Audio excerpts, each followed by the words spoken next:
Hello guys, my self Himanshu Dhawan और आज इस वीडियो में बेसिकली हम कोलाइटिस के बारे में बात करेंगे। किस टाइप की होती है, कैसी होती है और क्यों होती है।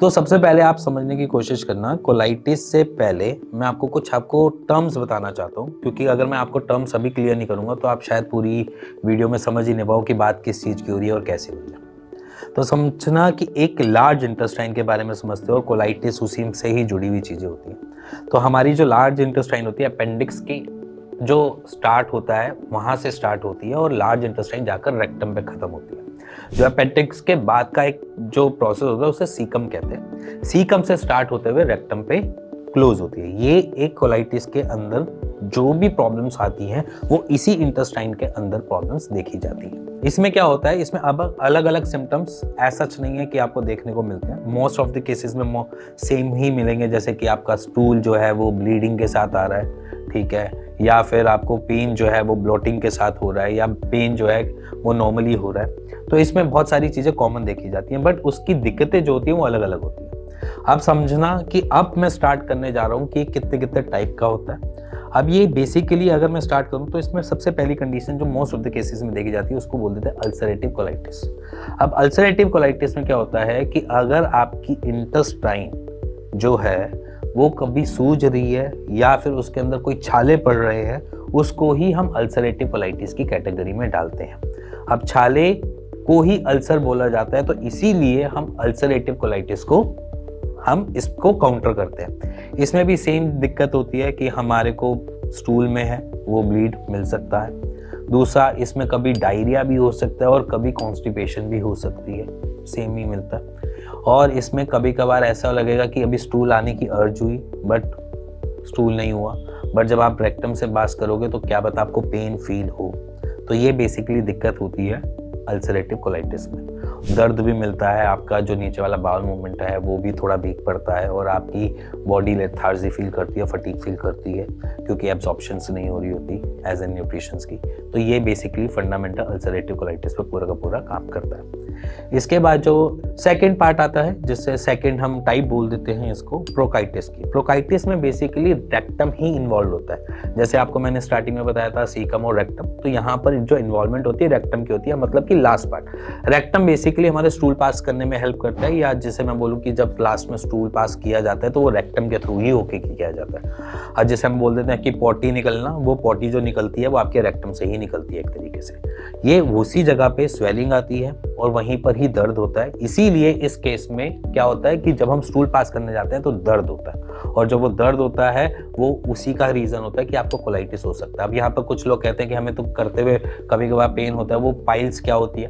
पाइल्स एक अलग चीज है। पाइल्स में आपके मस्से होते हैं, आप पाइल्स में फील कर सकते हो पीछे हाथ डाल के, बट इसमें क्या होती है, स्वेलिंग होती है और तो दर्द भी होता है। तो इसीलिए ये उससे थोड़ा सा अलग हो जाता है। अब आ जाते हैं थर्ड, जिसमें हम लेफ्ट साइड कोलाइटिस बोल देते हैं। अब इसमें लेफ्ट साइड कोलाइटिस इसलिए भी बोला जाता है, आपके लेफ्ट कॉलोन एरिया के अंदर आपकी सूजन आती है, और जब वहां पर सूजन आती है तो वहां पर आपको दिक्कत मिलती है। तो यहाँ पर लेफ्ट कॉलोन एरिया मतलब कि लेफ्ट साइड की आपकी इंटेस्टाइन में, लार्ज इंटेस्टाइन में सूजन आएगी, दर्द मिलेगा और सेम सिम्टम मिलेंगे कि आपकी ब्लीड भी हो सकता है, इवन आपको परेशानी दे सकता है, बाल मूवमेंट नहीं होगी, एब्जॉर्प्शन नहीं होगी, फटीग फील करोगे, और इसी के साथ साथ आपको लेफ्ट साइड में थोड़ा सा पेन और दर्द के साथ आपको दिक्कत मिलती रहती है। तो इसलिए लेफ्ट साइड कोलाइटिस आपका एक कोलोन के एरिया, जो लेफ्ट साइड का कोलोन का एरिया है, बस उसी जगह पे ही आपको देखने को मिलता है कि दर्द है, परेशानी है और प्रॉब्लम्स होती है।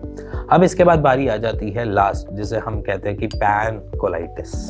आप पैन से ही समझ लो कि वो सारे के सारे कोलाइटिस का क्या है, दिक्कत है। जैसे मैंने आपको स्टार्टिंग में बोल दिया था कि हमारी जो लार्ज इंटेस्टाइन होती है वो सीकम से रेक्टम तक होती है। अब इसी पूरे के पूरे सिस्टम के अंदर या पूरा का पूरा कोलोन एरिया कवर हो जाता है, तो इसलिए इसको पैन कोलाइटिस बोल दिया जाता है। इसमें आपके पूरा का पूरा इंटेस्टाइन एक तरीके से स्वेल्ड हो जाता है, परेशानी देगा, इवन स्टूल में भी ब्लीडिंग आएगी, डायरिया भी मिलेगा, साथ में कभी कभार आपको कॉन्स्टिपेशन भी मिल सकती है और आप परेशान रहोगे बहुत ज़्यादा, दर्द भी बहुत रहता है इसमें, और सबसे एडवर्स रूप का कोलाइटिस समझ लो और परेशान करने वाला कोलाइटिस समझ लो।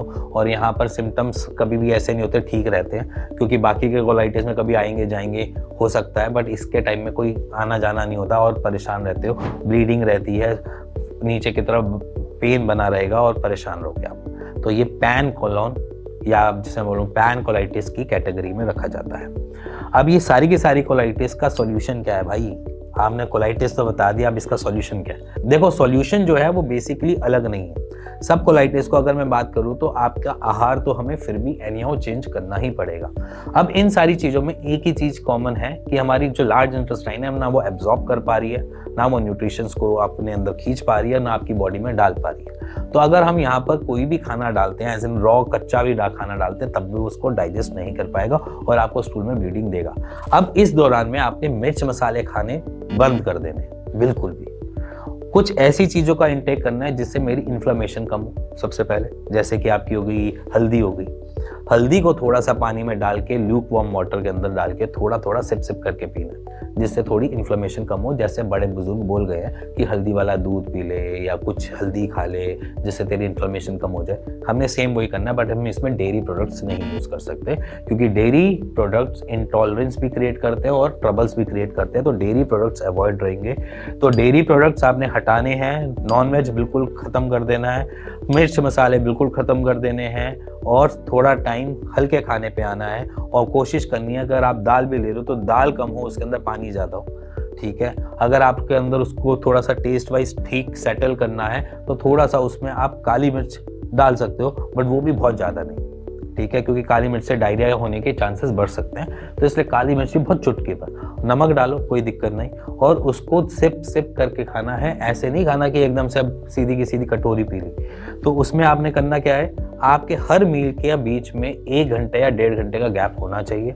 मान लीजिए अगर मैं सुबह कोई खाना खा रहा हूँ तो उसका पेट भर के भी ना खाना खाऊं, और अगर दोबारा भूख लगे तो 1.5 घंटे बाद फिर खा लूं। कोई भी चीज़ कच्ची नहीं खाओगे, सलाद वलाद साथ में कुछ नहीं लेना है, क्योंकि सलाद आपका पेट डाइजेस्ट नहीं कर पाएगा, परेशानी बढ़ाएगा। तो इससे आहार से हम सेटल कर सकते हैं। तो इसलिए कोलाइटिस का सॉल्यूशन आज से लो, अपनी डाइट चेंज करो, हेल्दी डाइट पे जाओ और अपने आप को नॉर्मल करने की पूरी कोशिश करो, अदरवाइज आप बहुत बड़े परेशानी में पड़ सकते हो। इसी के साथ मिलेंगे नेक्स्ट वीडियो में, तब तक goodbye and take care.